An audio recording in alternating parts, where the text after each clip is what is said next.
طيب يا شباب، دلوقتي هنخش على اللي هي الفلو سي في. الموقع بسيط جدا، انت بتخش مثلا كده ستارت، تمام، بيفتح معاك عادي، انت بتعمل لوجن وتخش.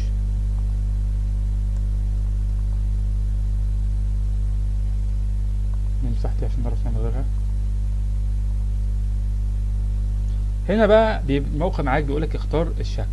بص الاشكال دي خلينا متفقين اللي هي اشكال يعني ايه مش مهمه، نختار شكل يكون كويس بيزك يعني تشوف فيو تمبلتس. لو انت تقدم وظيفه محتاجه فيها مثلا شغالها في اعلام او اي حاجه تطلع بيها بوشك، فانت محتاج يبقى شكل مثلا زي ده، شكل من المودرن دول، تمام. دي حاجات كتير. اما في حاجه احنا احسن حاجه بنستخدمها هي الكلاسيك. الكلاسيك هي احسن حاجه تقدر تعملها. كلاسيك او بروفيشنال. بروفيشنال بص عباره بحاجات بسيطه. انا عن نفسي بفضل دي، ده انا حاجه بحبها. هي الاسطمبة دي ده اي بي ام معتمداها بشكل رهيب، هي بتحب الاسطمبة دي. حلو. حلو. نيجي مثلا يلا يوز تمبلت. مثلا احنا نقول مثلا ان احنا الشخص ده اسمه سيد، نخليه محمد. محمد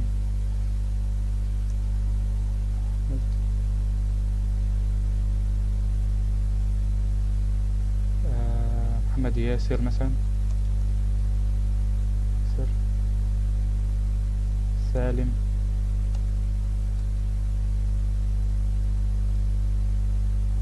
جا جا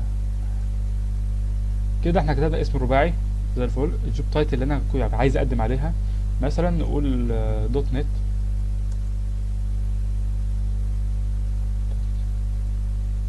دوت نت انجينير.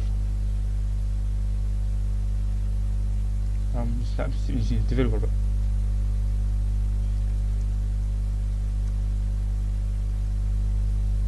دوت نت ديفيلوبر، تمام. اي ميل هقول مثلا مثلا td.com. الفون اي رقم نقول مثلا، بس بتكتب لازم الرقم الدولي الشباك ده مهم جدا. الادرس ريكومندد، فانت لازم تخلي بالك مثلا يا ريت يبقى يعني في شركات ما بتحبش مناطق معينه، يعني يقول لك المنطقه دي شعبيه مش هناخد منها، فاكتب عنوانك يعني ايه مدينه وبلد. كايرو ايجيبت.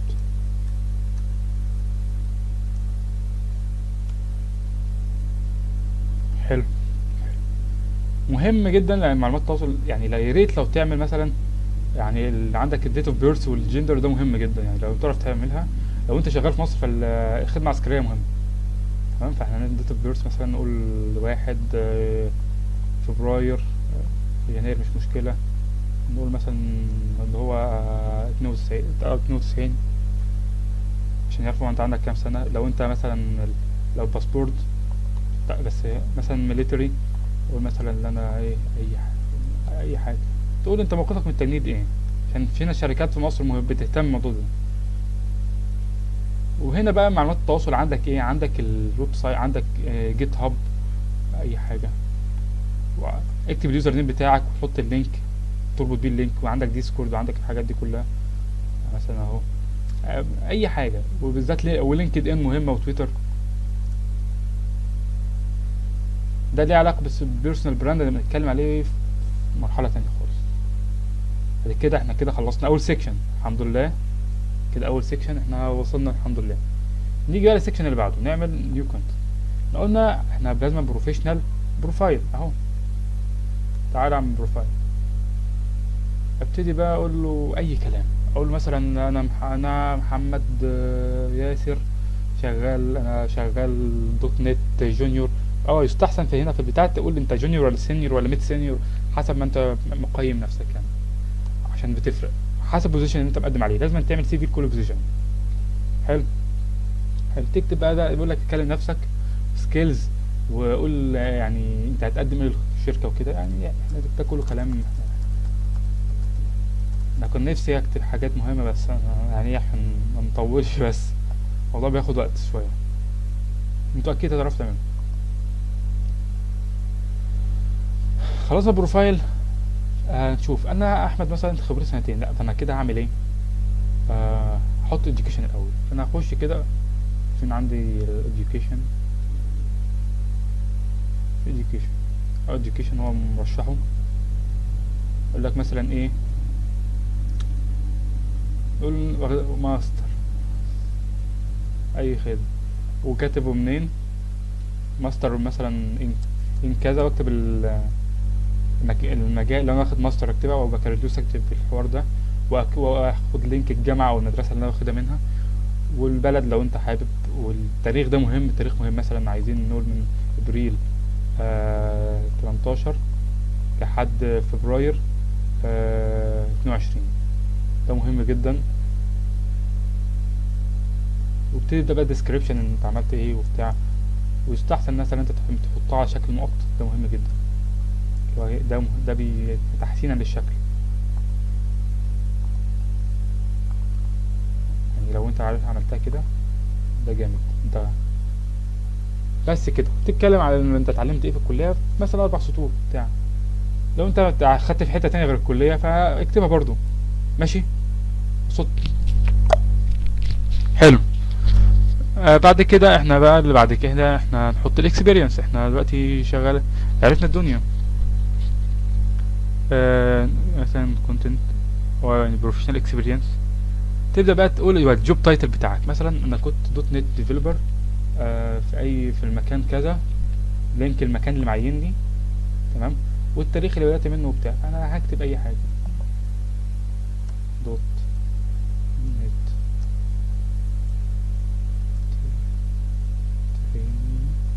مثلا، نقول اي بي ام، مش هيحصل حاجه. احنا هنكتب بقى مثلا دونت شو، بس الافضل ان احنا نعمل شو. بعد كده اعمل ايه؟ اقول مثلا يناير 2023 لحد مثلا مارس 2023، شهرين كويس. لا بلاش شهرين، عشان لازم على الاقل 6 شهور عشان يبقى لك. ده مثلا عشان نحسب مثلا اوجست 2023، واكتب بقى ديسكريبشن بعمل ايه هنا بس. واكتب بقى كذا المجالات بتتكتب من ايه، من الاقدم للاحسن، من بتاع ده، من الاجدد للاقدم. يعني مثلا قول اللي انت فيه حق، اللي انت اقرب واحد لحد ما ترجع للاخر خالص، ده الترتيب. الاديوكيشن العكس، من الاقدم للاحدث. كده خلاص زي الفل زي الفل. ده كله احنا ما كتبناش حاجه، احنا بنلعب. بعد كده في ايه، انت بتكتب الكلام education والحوارات دي كلها. فاحنا بعد كده بنكتب الكورسز اند تريننج. خش كده الكورس، حلو.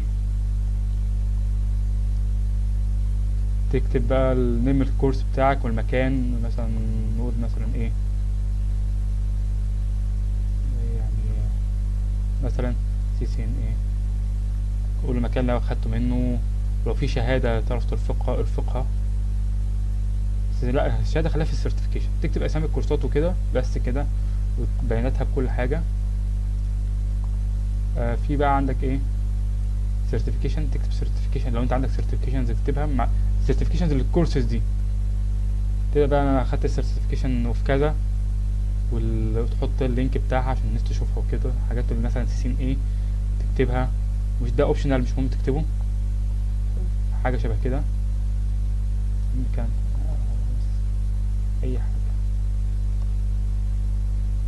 برضو من ضمن الحاجات. لو انت شغال على بروجكت، لو انت عملت بروجكتات مثلا، اكتب البروجكتات، حط لينكها والحاجات دي كلها، واكتب هنا ديتيلز كتير بقى انت عملت ايه والحوارات دي كلها. المهم انت تملى الحوار ده حشو، فعلا مش بهزر، املاه حشو. اتكلم عن كل حاجه، الكورسز والسيرتيفيكيشن والبروجكت دي زيط فيهم، بس اكتب حاجات عندك فعلا، ما تصعش هو عشان ما يقفشكش في الانترفيو. حلو حلو. تعالى كده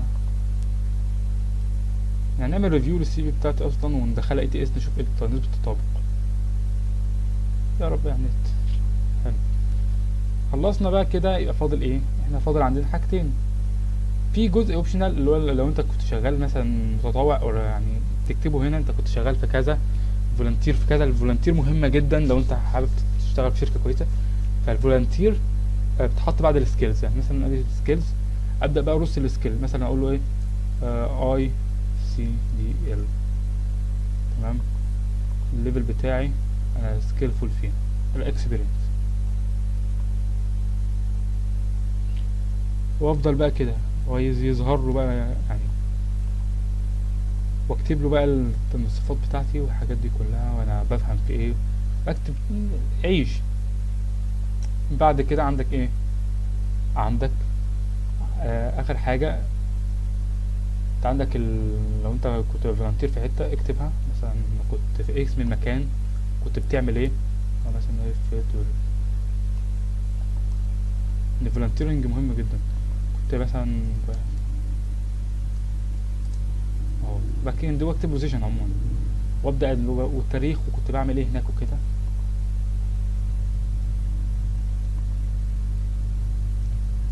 بعد كده اهم حاجه حوار اللانجوج ده مهم، بالذات لو انت بتقدم في شركه مالتي ناشونال. مثلا اول حاجه تكتب انجلش طبعا عشان هما بيحبوا انجلش، او اكتب النيتف بتاعك الاول صحيح انجلش. مثلا انت مين اللي اداك الاعتماد، مش مهم مين، بس انت مثلا تختار انا مثلا يعني ايه، انا بي 1 بي 1 حلو جميل. عندك ايه تاني؟ نقد لانجوج كمان، وتقدم عربيك. هنا نيتف انا عايش، انا راشق هنا. بس كده تخلص كده وبتاع زي الفل. دي فكرة السي في عموما، والموضوع ده عشان نبقى حددنا الدنيا اكتر. بس كده تخلص بقى وتعملها داونلود. مبروك عليك، انت عندك سي في وبتاع. ده نموذج. المفروض ان في انت بقى بتختار التمبل اللي شغال بيه وتظبطه. دلوقتي احنا هنشوف دلوقتي بتاع ده، هنشوف سي في ونجربها الاي تي اس عشان تتاكد ان هو تمام. يا شباب ورجعنا لكم. دلوقتي هنشوف الاي تي اس. الاي تي اس ده نظام يعني بيشوف الماتشنج بين الجوب اللي انت مقدم عليها والسي في بتاعك. فده اللي بيستخدمه في الشركات. الموقع ده بيحاكي الموضوع ده، يعني بتدخل عليه الجوب تايتل، هو بيبقى عارف هو اي اصلا بتبعت له السي في، هو بيراجعها مع نفسه ويقول لك مثلا في تيب هنا ممكن تعمل كذا، وبيقول لك الماتشنج كام. طول ما الماتشنج بتاعك فوق 60% انت كويس، لو تحت لا لازم تظبط السي في بتاعك شويه. ده السي في مثلا بتاعي انا كنت عامله. فانا ادي هنا اول حاجه انا اتكلمت على على الموضوع بتاع المعلومات بتاعتي وكده. بس انا هنا كتبت بروفايل. انا هنا حاطط السكيلز الاول ليه؟ عشان انا كنت مقدم في مهارات معينه، مكان معين هو عايز السكيلز الاول، خصوصا انه عايزه يقرا اللي انا بعمل ايه. فهو بياخد 30 ثانيه في السي في، يبص على البروفايل والسكيلز على طول. انا كتبت بروفيشنال اكسبيرينس واشتغلت هنا وكذا وكذا الاماكن دي. طبعا الحاجات اللي هي في الاول انا اللي لسه موجوده معايا مستمره حاططها هنا. الاديوكيشن اهو، الحاجات اللي انا دخلتها، الهاوس اللي انا دخلتها مثلا، المدرسه الثانويه مهمه، سيرتيفيكيشن موجوده مثلا باك اند بلوي. بعد كده بروجكت، مثلا انت عندك البروجكت اهو، هوسبيتال بروجكت للفريلانس دوت كوم. ادي الموضوع كله، عملنا ايه الحاجات اللي بتقسم المشروع. الليرنينج عملنا كذا، اورجانيزنج انا اهو انا في مكان كذا، اللانجوج عندي كذا. بس الموضوع بسيط يعني لذيذ منه، محدش يقلق من الحوار ده. هو الموضوع كده. نيجي بقى نشوف على الاي تي اس. ادي موقع الاي تي اس زي الفل. ده كل شيء، يفتح الشهاده بتاعت اوديسي، تخش بتاعك سكان ريزمي، تعمل لها نظبطها وبتاع، نسحبها كده نحطها، فهو بيعمل لها اناليسيز زي الفل. ادي هو بيتاكد. انا بحط لينك الشهادات اللي موجوده، فاهم؟ في شهادات تحط لينكها وشهادات لا. تمام. انت بتختار الجوب بوزيشن انت يعني شفت الاعلان بتاعه تكتبه هنا. لو عملنا كده مثلا بي اتش بي ديفلوبر، هو هنا هيقارن بالديفلوبينج بس، مش هيقارن الحوار اللي فيها فول ستاك عموما، اللي هو هنا المهنه كان مليانه فول ستاك. فعشان كده انا قلت انا عارف لا مش هجيب فيها الريت، لا مش فول ستاك. نعمل كده سكاننج.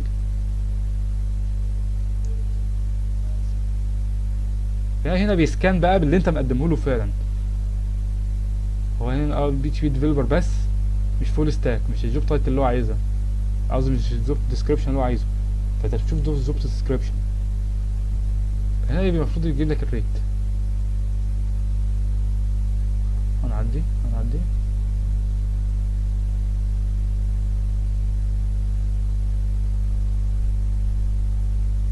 طيب هو كجوب ديسكريبشن بي اتش بي ديفلوبر موجود، اما كفول ستاك ديفلوبر لا. دي الفكره بس. فانت لازم تشوف الجوب ديسكريبشن وانت تعمله، ولازم تظبط السي في بتاعتك على حسب الجوب ديسكريبشن. يعني انا لو الجوب ديسكريبشن فيها مثلا بي اتش بي ديفلوبر اللي هو حاطه، انا ممكن اخش دلوقتي اعدل السي في بتاعي، احط فيها الحاجات اللي تقويه، وافضل اعلي الريت لحد ما اوصل اللي هو هاي يتقبل بسرعه. بس كده، دي الفكره عموما، دي تجربه عملي متاكد من الموضوع. بس كده.